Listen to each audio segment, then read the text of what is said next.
আসসালামু আলাইকুম। এইমাত্র পাওয়া বাংলা সংবাদে আপনাকে স্বাগতম। শুরুতেই জানিয়ে দেব সংবাদ শিরোনাম, এরপর জানিয়ে দেব বিস্তারিত। প্রথমে জানিয়ে দেব হাসিনা ভারতের এজেন্ডা বাস্তবায়নকারীদের উদ্দেশ্যে যা বললেন নুরুল হক নুরু। পিআর পদ্ধতিতে নির্বাচনের দাবিতে দেশের বিভিন্ন জায়গায় জামায়াতের গণমিছিল। সব সরকারি বিচার ব্যবস্থায় নিয়ন্ত্রণ করতে চায় বললেন সাইফুল্লাহ হক। সর্বশেষ জানিয়ে দেব পিআর নয় বিদ্যমান নির্বাচন পদ্ধতিতেই আস্থা রাখতে চায় বিএনপি। শেখ হাসিনা ভারতের এজেন্ডা বাস্তবায়নকারীদের উদ্দেশ্যে যা বললেন নুরুল হক নুরু। হাসিনা ভারতের এজেন্ডা যারা এদেশের একদলীয় ফ্যাসিবাদী শাসন কায়েম, গুম খুন আয়নাঘরে রেখে সুষ্ঠু নির্যাতন চালিয়েছেন তাদের বিচার হতে হবে বলে জোর দাবি জানিয়েছেন গণ অধিকার পরিষদের সভাপতি ও ডাকসু সাবেক ভিপি নুরুল হক নুরু। শুক্রবার দিবাগত রাত 2টার দিকে সামাজিক যোগাযোগ মাধ্যম ফেসবুক দেওয়া এক পোস্টে তিনি এসব দাবি জানান। নুরুল হক নুরু জানিয়েছেন, শেখ হাসিনা ভারতের এজেন্ডা যারা এদেশের একদলীয় ফ্যাসিবাদী শাসন কায়েম, গুম খুন আয়নাঘরে রেখে নিষ্ঠুর নির্যাতন সহ মানবতা বিরোধী অপরাধের জড়িত ছিল, অবশ্যই তাদের বিচার করতে হবে। এটি শহীদদের রক্তের দাবি, আহত ও দেশের ফেরা গাজীদের অঙ্গীকার। তিনি লিখেছেন, এদেশের জনগণের আস্থা অর্জন ও আন্তর্জাতিক প্যারিসের সেনাবাহিনীর ভাবমূর্তি অনুবীক্ষ রাখা ও জাতিসংঘের শান্তিরক্ষীয় মিশনে বাংলাদেশের অংশগ্রহণকারী ঠিক রাখতে আন্তর্জাতিক অপরাধ ট্রাইব্যুনালের মানবতা বিরোধী অপরাধের অভিযুক্ত 23 সেনা কর্মকর্তার বিচারের বিকল্প নেই। সেনাবাহিনীর নিঃস্বার্থে এদের গ্রেপ্তার ও বিচার সরকারের সহযোগিতা করা উচিত। একই সঙ্গে তিনি আরও লেখেন, আশা করি নিজ বাহিনীর মর্যাদা অনুক্ষ রাখতে গণ অভ্যুত্থানের জনগণের সঙ্গে থাকার মতো মানবতা বিরোধী অপরাধ অভিযুক্ত খুনিদের বিচার নিশ্চিতকরণের সাবেক বর্তমান সেনা সদস্যদের অন্তর্বর্তী সরকারের সাহসী পদক্ষেপের সঙ্গে থাকতে হবে। পিআর পদ্ধতিতে নির্বাচনের দাবিতে দেশের বিভিন্ন জায়গায় জামায়াতের গণমিছিল। জুলাই সনদের আইনি ভিত্তি প্রদান, পিআর পদ্ধতিতে নির্বাচন আয়োজন সহ 5 দফা দাবিতে গণমিছিল ও সমাবেশ করেছে বাংলাদেশ জামায়াত ইসলামী।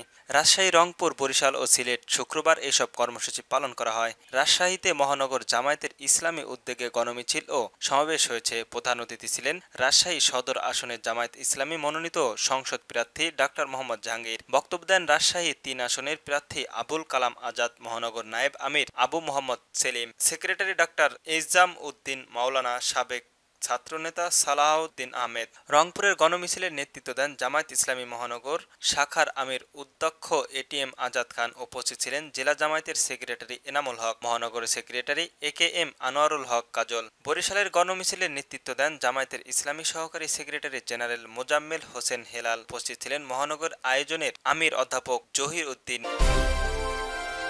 সব সরকারি বিচার ব্যবস্থা নিয়ন্ত্রণ করতে চায় বললেন সাইফুল হক। বিপ্লবী ওয়ার্ক পার্টির সাধারণ সম্পাদক সাইফুল হক ক্ষোভ প্রকাশ করে বলেছেন, সব সরকারই কোনো না কোনোভাবে বিচার ব্যবস্থা নিয়ন্ত্রণ করতে চায়। গণ অভ্যুত্থানের পরবর্তী সময়েও তার বড় দাগের কোনো পরিবর্তন হয়নি। তিনি বলেন, বিচার বিভাগে জনগণের শেষ ভরসার জায়গা, অথচ তাকে রাজনৈতিক বিরোধী হয়রানির উদ্দেশ্যে ব্যবহার করা হয়েছে। বিচার বিভাগের স্বাধীনতা ছাড়া দেশের আইনি শাসনের প্রতিষ্ঠিত হবে না। বিকালে গণতন্ত্রী আইনে সংহিত কেন্দ্রীয় প্রতিনিধি সভায় তিনি এসব কথা বলেন। সাইফুল হক বলেন, সরকারের রাজনৈতিক প্রভাব ও হস্তক্ষেপ মুক্ত না হলে বিচার বিভাগের কোনো সংস্কারই ন্যায্য বিচার প্রতিষ্ঠিত পাবে না। তিনি বলেন, ইতিমধ্যে বিচার ব্যবস্থা সংস্কারের অনেক গুরুত্বপূর্ণ পদক্ষেপ নেওয়া হয়েছে। বিচার বিভাগের স্বাধীনতা নিশ্চিত করতে ইতিমধ্যে বেশ কিছু সিদ্ধান্ত নেওয়া হয়েছে, কিন্তু বিচার বিভাগের এখনও জনপ্রত্যাশার অনুযায়ী উপযুক্ত ভূমিকা দেখা যাচ্ছে না। ন্যায্য বিচার পাওয়ার আশায় লাখ লাখ মানুষ অনেক এখনো হাহাকার করছে। রাজধানীর সেগুনবাগিচায় সহস্রিত মিলায়নের এই প্রতিনিধি সভায় অনুষ্ঠিত হয়। সিনিয়র আইনজীবী অ্যাডভোকেট মাহবুল করিম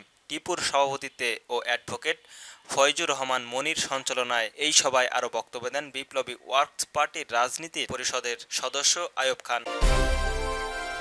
পিআর নয় বিদ্যমান নির্বাচন পদ্ধতিতেই আস্থা রাখতে চায় বিএনপি বললেন ডাক্তার জাহিদ। বিএনপির স্থায়ী কমিটির সদস্য ডাক্তার এজেড জাহিদ হোসেন বলেছেন, বিএনপির কোনো অবস্থাতে পিআর পদ্ধতিতে নির্বাচনের বিশ্বাস নয়। কোনো অবস্থাতেই জনগণের মতামতকে উপেক্ষা করে জনগণের উপর কোনো সিস্টেম পিআর চাপিয়ে দিতে পারে না কেউই। তাই পিআর পদ্ধতি নয়, দেশের বিদ্যমান নির্বাচন পদ্ধতিতেই আস্থা রাখতে চায় বিএনপি।